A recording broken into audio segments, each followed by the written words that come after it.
Okay, so yes, I have Allison here with me for the half hour, and I'm so excited about that. I do not remember how many years Allison and I have known each other, but um, recently I heard her speak at Social Media Day here in Halifax, and I was blown away by her message. I was just like, right from after, I think you spoke for 30 seconds, and I was like, oh my God, this is great. Um, so Allison supports brands that are putting good into the world. And she works on their marketing, making it ethical and doable and lovable, so that you can do more, right? Put more good into the world. So she is raising marketing literacy for founders and small but mighty teams.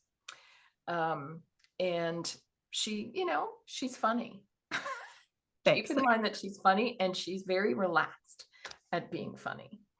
And when she's not being funny or weirdo, as she puts it, she's sharing her snacks with her two parents here in Nova Scotia.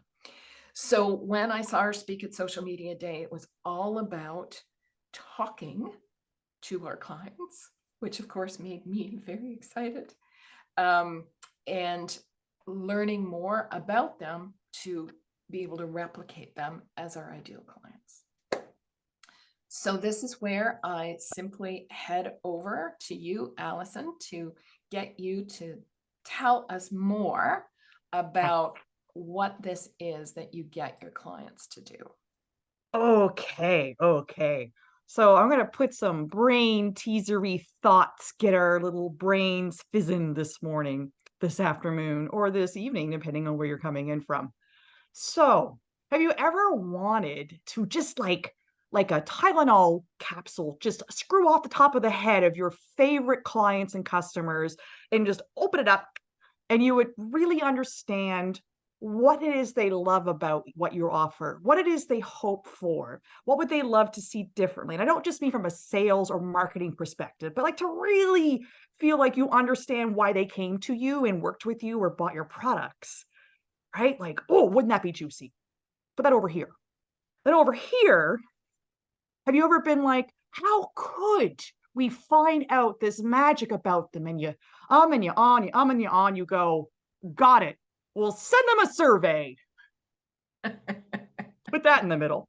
Now, on this side, have you yourselves ever done a survey, even when you've really enjoyed the product or service, but you felt a little pressured to not be as clear or transparent about what happened, or you were rushed, right? Yeah, let's see if anybody Yeah. raises their hands there. Anybody Yeah, want to right? put Like you their want to hand do, up yeah, you about? want to do that survey. Ever felt like a survey, despite your best intentions, it doesn't feel authentic for whatever reason with Right, that survey. right. Yeah, So how yeah, many of us have done customer service surveys or any kind of survey, really, right? yes. And Yeah, it's yeah, and the way it makes us feel sometimes when it's our turn to be on the other side and we give this out, we need to remember that even our most favorite clients and customers might be feeling a little bit the same way. Or they might feel a little spurred to maybe not get into the details. Maybe they're not the great at writing. Maybe they don't really understand the questions you ask. Maybe they're like, I can't fit my experience on a scale to 1 to 5, right? That kind of stuff. So, the kind of work never enjoyed doing a customer service survey, Matt, exactly. And resistant to sending them out, Sydney too, right? A lot of us, right? We empathize and sympathize with our ideal audience. So it's still going to be a bit maybe uncomfortable for some of us, but I invite us to think about what if instead having a two-way discussion with your favorite clients and ideal customers would be more of a conversation about them and less about whatever goals you have. Not about the sale or the buy-in or the feedback, right? What if there was a way that could have a real conversation? And I know that might be like, oh my gosh, the very thought of this, Allison, makes me want to poop my pants. Cool, I have been there. myself. And I have clients that resist when I strongly advise that we might want to go down this route. So that's what I want to talk about today is how can we get gold and really understand our customers and clients? Well, I'm going to suggest that it would actually be talking to them. And I mean, yes, on the phone or on Zoom. How's that So feel for people? yeah, what's everybody's reaction to that? So when you propose that to clients, Allison, what do you suggest as their first step? Is it just a random call or is it something they schedule? And if they schedule, what do you advise they use or say? Any of that stuff? Right. I would start with really getting clear on what your goal is with the conversation. Okay. And if the goal is to sell them something, this is not the webinar for you at the moment. Nothing wrong with that, but I'm in marketing and my ethics around marketing is I'm here to help people date their ideal customers and clients and facilitate the sales team to marry them, right? Conversion and all that good stuff. So the I first step love is, that phrase. yeah. So like, Date what's the your goal? ideal client. Yeah, what's your goal here? Are you trying to tap into a new market? Are you thinking of adding a new feature? Have you rolled out something and really haven't gotten the traction you thought you wanted to get? Right? So that's the first step. And it's not that you're going to pick up the phone and say, "Hello, Mary Jane. My goal today is to find out from you if you enjoyed the X widget of our 99526 number."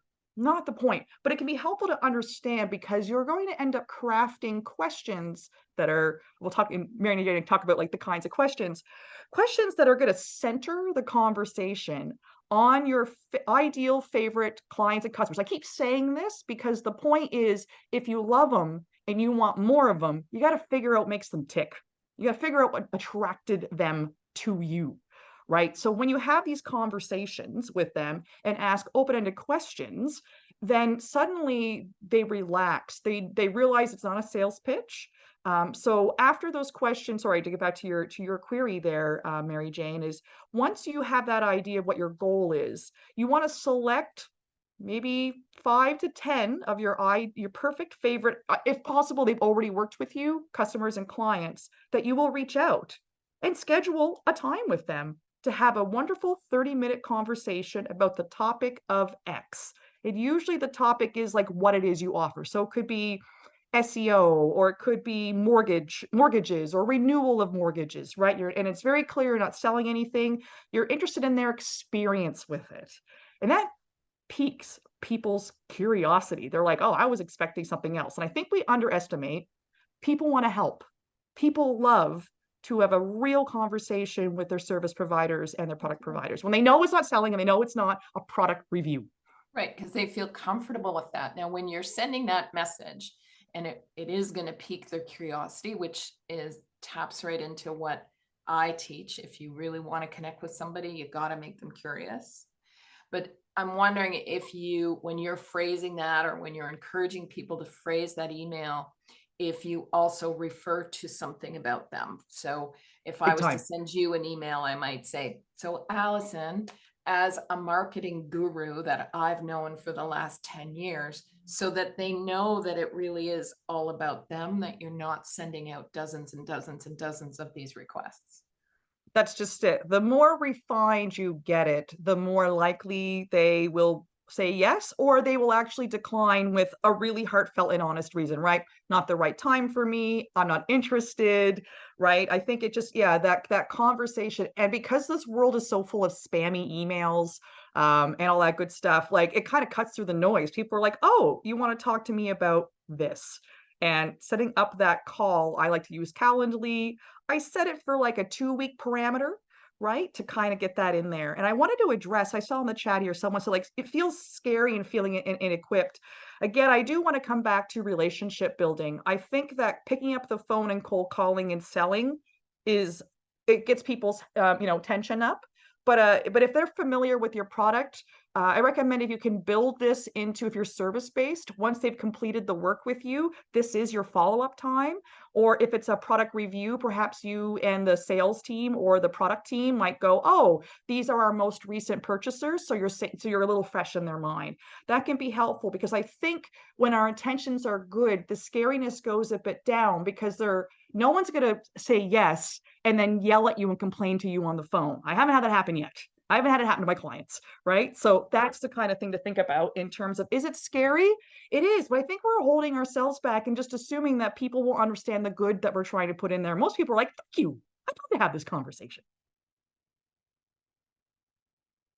Oh, you're muted, darling. Sorry, I put myself on mute when I'm adding to chat. Because of technology, and we have email and we have phone and we have text, we have all these things, we're actually all, including myself, sometimes hesitating to ask for a conversation because we're visualizing that that's a big interruption to the other person. But what I want to say, and I've put a little bit of this into chat, is a lot of my work today is about proactive calling. So it's not cold calling, as Alison said. It is about calling people you know something about. Maybe you have, in the case of clients, you have an existing relationship with them. Of course, they're interested in talking to you.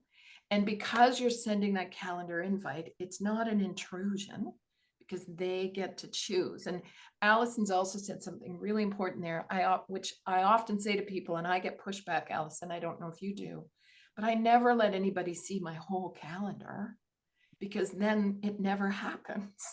Yes. Just let them see a week or 2 weeks. And sometimes with my coaching clients, I'll let them see a whole month to choose Yes. from, Yeah. but I never let them see the whole year. That's not going to happen. Yeah, and it can be what you're comfortable with, right? If you have an account that facilitates multiple calendars, maybe you know that your spoon's in your hands, your capacity for this is in the evening, or you're here, but your clients are located in the West Coast, and you can set up a special calendar just for that time when you know you're going to feel the most comfortable, the most attentive. That can be really helpful too, if possible to do that. But there's something magical that happens with that 1 or 2 week period. It's sort of like, "Oh, I can make a decision now." And it's very easy for them to go, "I don't have time now." They go, "Thank you so much. I don't have time." You're like, "Awesome.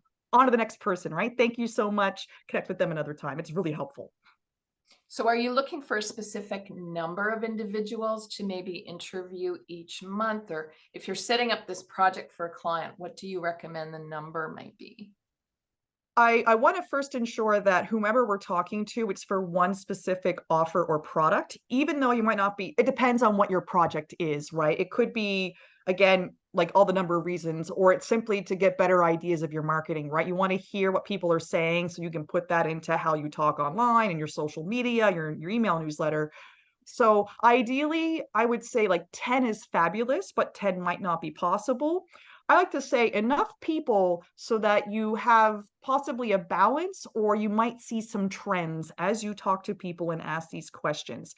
The average I get with clients is around 7 in the time frame we give and who they pick. That can be helpful. And it could also especially be helpful if they're the same kind of clientele or customers, but there's some difference within them. But a small team, absolutely, Mary Jane, can make this part of their offboarding or onboarding process. That it's really flexible. I just want to have enough people so that you don't interview two and you're making decisions based off of two conversations. Okay. And are you asking for 30 minutes? Are you asking for 15 minutes? What's the, I ask for 30 and I block off an hour because sometimes you get a real talker. I do run a little timer. I'm running my timer right now. It's the Toastmaster in me. yes. And I always say at the 30-minute mark, if things are trucking along and you're having a wonderful conversation, that I'm like, "Oh, I just want to recognize we're at the 30-minute mark. I have another 15 minutes if you do." That can be quite helpful for them. Yes. So it is, and again, most people kind of have a little bit of a block, but I would absolutely respect the 30 minutes because that's what we promised. So one of the things that we didn't talk about, but I'm curious what your mindset is here. When I'm doing these kind of calls, I would probably have the opening question ready and I would have an idea of where I want to go after that. But because I don't know how they're going to answer that opening question, then we end up in this space where you're improvising a little bit. Mm, So when you're mhm. working with your clients, do you tell them to prepare numerous questions depending on what the answer is, or how does that go? Yes. So, I know we have interests of maybe discussing this further because a half an hour is so hard to get all this in It there. is. It But I is. do have folk if they're interested. I see Matthew asked, do you ever do group sessions with multiple clients? Or do you recommend one-on-one? In this case, I'm recommending one-on-one because I want them to feel like they can talk candidly to you as much as one person can, knowing that they're having a conversation about a topic. And as we all know, sometimes best intentions, we have people who dominate conversations or shut down ideas or conversations. So one-on-one, it's well worth it because your other option here, darlings, is you're going to go grab data and then try to look at that data and then try to sift that data and then try to implement it. It's going to take you the same amount of time as it's going to talk to a real human being and understand immediately. So those questions, Mary Jane, I usually work with clients to craft them. There's about a 14 questions I have, and I usually seem to have the same 7 or 10 that come up. And I'm trying to think now. Usually, one of the first ones is when it comes to renewing your mortgage, how is that significant in the work you do? Or how it affects your life. So again, it depends on what you're doing. Like if you're service-based B2B, you know who you're talking to, your topic might be, how does this fit into the work you do? You know, they use your product or they've used your service, but the whole orientation of these questions is, I really want to underline this. It's not a product review and it's not a service review. You're not going to actually ask how they've enjoyed what you did. You're going to ask them their perspective on what you do, because as service providers and product creators and small teams, we know what it's like when you work with us or use our product. The goals we're trying to have in the work we're doing is to reverse engineer the catalyst moment when someone actually paid attention to you. Well, that's right. And I love that because no matter what we do as our career, I'm not sure that we ever fully understand our impact and in the moment and our impact later on. So those of you that are on the call that get a lot of referrals, so about 40% of my business is referrals. And that means that I delivered something to my existing clients that was fabulous. They're talking about it. Yep. But my brain doesn't necessarily acknowledge that I'm that good at what I do, if that makes sense. Absolutely. And I think the kinds of questions that come up when we take how great was the product out of the equation, something super magical happens. Darlings, time and time again, if you spend 30 minutes chatting with somebody where you don't mention what you do or what you offer, and it's all about their experience, what they have come to, what they've tried before, the most common thing that happens at the end of the conversation, they go, I got to know what this is all about. Tell me what you're doing. Tell me what you're selling. Tell me what you're building. Tell me what you want. Like it's magic. Chris Voss often says, if you don't know that person, he's wonderful about conversation. Often the most interesting person in the room is the one that just asks people questions and never actually talks themselves. So, 100%. and it happens every time. People are just like, what are you doing? Tell me what you're up to. And if you are entertaining something, then, but it avoids leading the witness and it avoids centering the conversation on how great or where you need to improve. It centers it around the people you're trying to attract, which in my business of marketing is the whole point. I got to bring them into the fold, darlings. So, like, how did the sheepies look over the fence? And I love sheep, by the way, and went, "Oh, we must jump over this fence." Like, that's what I'm trying to figure out. Right. So then I have two questions for you here. One Mhm. is for individuals that are hesitating because of that improvised part of a Yeah. conversation. What kind of encouragement do you give them, or how do you help them out there? I think we can be very honest with people. I think people enjoy it. First of course, grant yourself grace and self-compassion. Most of us aren't born questioners, unless, of course, you are a journalist by trade. And even journalists are trained in a certain way of getting information, distilling it. So my big party thing is take a breath. Don't get caught up on your goal. Like, it's really important that I hope this person says X, Y, or Z. right? I would say it's more about I've had moments, either my clients will do it or I'll do it on behalf of them, these interviews, and I might even or these questions, I might even say I'll say things like, maybe they've already kinda answered a question further down. I'll say something like, "Are you a plant or something? How did you know that this was my next question?" Or, "I don't mean to get on a side tangent here, but what you said about blah, blah, blah, blah, blah was really interesting. Could you tell me more?" And it's okay to have pauses because I'm a talker and Mary Jane helped me with this. Sometimes you just gotta shut up, darlings. And it's okay to have the silence because people will go, "But you know what? Actually, what I just remembered now, blah, blah, blah, blah, blah, blah, blah, blah." So that's what I would suggest. Like, just be natural. If you're nervous, if it's the second call, say, "Haven't had my coffee yet, Sahil. Let's have a conversation." And I think this goes to a comment that's in there by Frida. Um, what once they hear these great things from these clients. So first of all, they're recording the call. I guess I want to clarify that. And Depends. then also, what do they do with those quotes or that information? How does that part of it come together? Excellent. And that's a great spot around ethical marketing, right? So you don't have to record it. If it's essential, then of course, in your calendar link and in your email, continuously remind people that they have an option to not be recorded. That includes in the middle of the conversation. They can say, you know what, actually, can you stop recording this? I want to tell you something in confidence, or I'm no longer comfortable, or something has happened.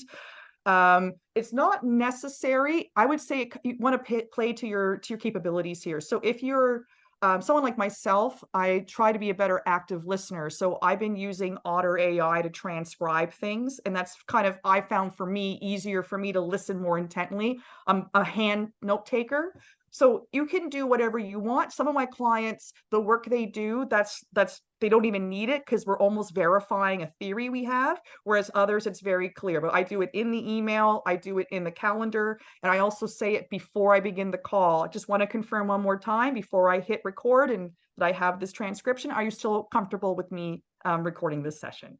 And what they do with it afterwards, I will never look at it. I'll just be frank. Some of them have all this information, they don't do anything with it. I try to spend 30 minutes after a call summarizing my ideas. And I have some helpful tools around that if people are interested around like how do you organize that. But I usually spend a little bit of time afterwards. And then I recommend to clients delete that stuff after 6 months. Like, do you really need it?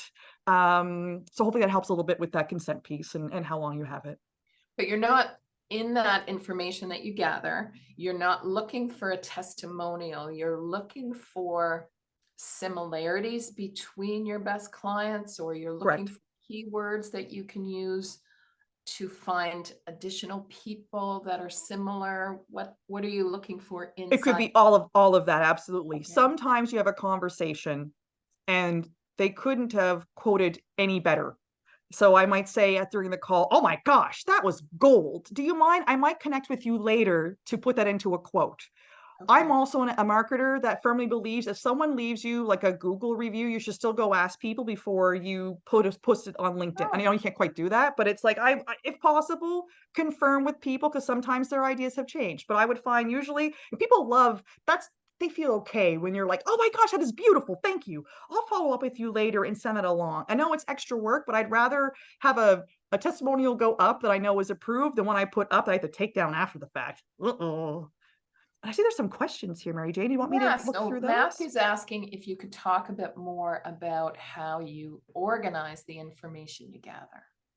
Ah, so there is also to the I think Frida also had a question too. I want to make sure we don't miss that one as well. So how do I organize it? It depends on the goals we have. I tend to organize it based on a system that's been developed by Kate Burgoyne. She has something called the customer clarity calls, and that's based on something called jobs to be done. I know I'm throwing a lot of jargon here, but it's a long-standing way. I usually organize it on what were they like before they were aware of what you did, what did they try before? What was their world like after they used your service or product? Are there any ways they describe your product that was interesting, unexpected? And also another one could be interesting phrases. And a really important one from a marketing perspective is who else, when it comes to this topic, who do they look for this information? And if, yeah, so, because again, you might think, oh, if I talk to these three new parent homeowners, then I'm going to go on podcasts for homeowners, things like that. But the homeowners might all tell you, I don't look at anybody to talk about mortgage. It's not my job. It's what I go and buy. You're like, oh gosh, thank you. That just saved us all this work of trying to get on podcasts that our audience wouldn't listen to. Right. Brilliant. Okay. And then Frida's question was asking you for some suggestions on how to attract. She does a lot of charity work. Ooh. And she was asking if you had any ideas on how to recruit members for. Oh, this is great. So I'm going to put and I also love nonprofit work. It's fabulous and it's a very interesting space to be in. It kind of applies the same way, I would say, Frida. So, unfortunately, might sound a bit reductive, but that's still like recruiting members is still the same as getting a sale to me. That's your end goal. I would still approach this like when it comes to the topic of the unhoused, I'm looking to speak with people who are interested in talking about this in their neighborhood. Perhaps, right? There's a way of wording this to get people who are interested in your topic and to get their insights onto what that is. And then usually in that 30-minute call at the end, they might say, this has been wonderful. I'm really curious. What is your organization all about? Or what's your part of the puzzle in this project you're working on? So I would follow it up in a similar way. And part of that can start with asking your really involved volunteers. They might be a good space to start. Like, what got you interested in what we're doing? Why is this topic important to you? And from there, you can kind of craft like, oh, I kind of know what our volunteers look like. You might ask them, do you know anyone like you that I could talk to further about this topic? So again, you have a goal of recruiting them, but our perspective here is sort of like, how do you get people to understand where they sit? And that informs you how you can recruit them. You're not recruiting them on the call. You're using the information to figure out how you can recruit people after the fact in a way that resonates with them. Perfect. Great So we've got question. 3 minutes left. So I'm going to encourage everybody to, if you've got a question, please Mm. put it in chat. We can stay a few minutes after the half-hour mark if there's questions. So please, if you've got a question, let's get it into chat.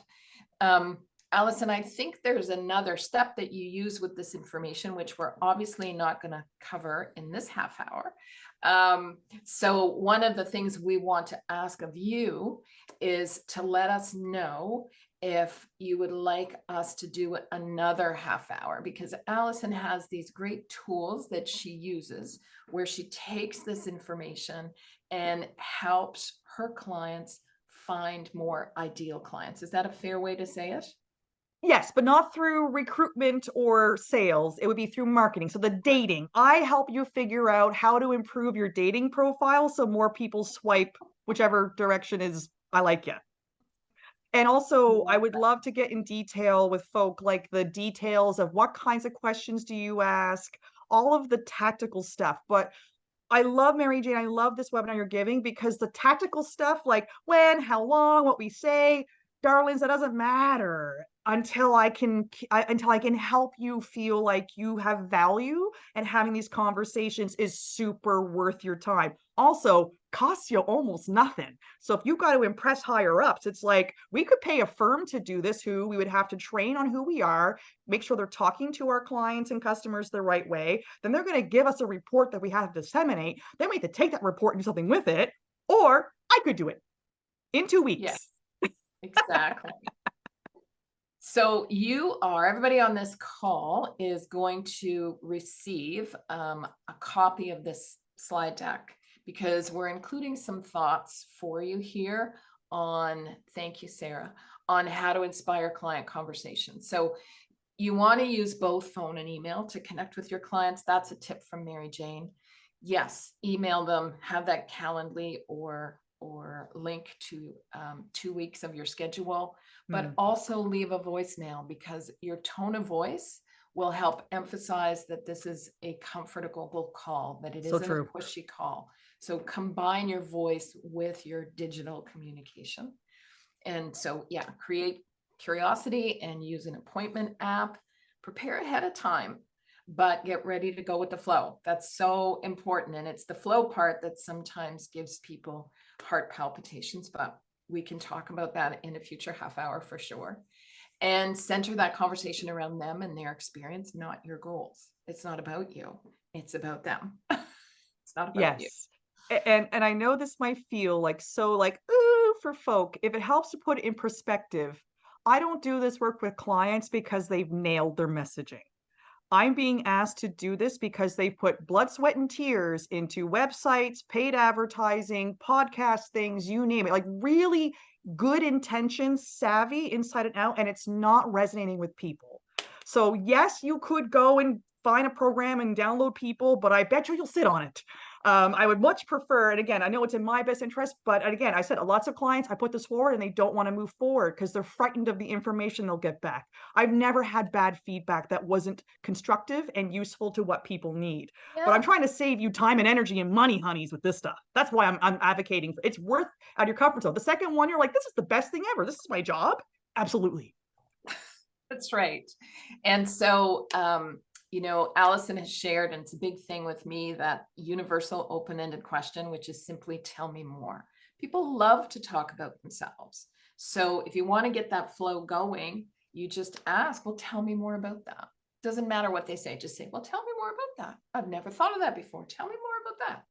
Mm. And talk less and listen more. Mm-hmm. Listen. So much feedback is so important for all of us, right? Which is why you're giving us feedback in the chat, which we appreciate very much.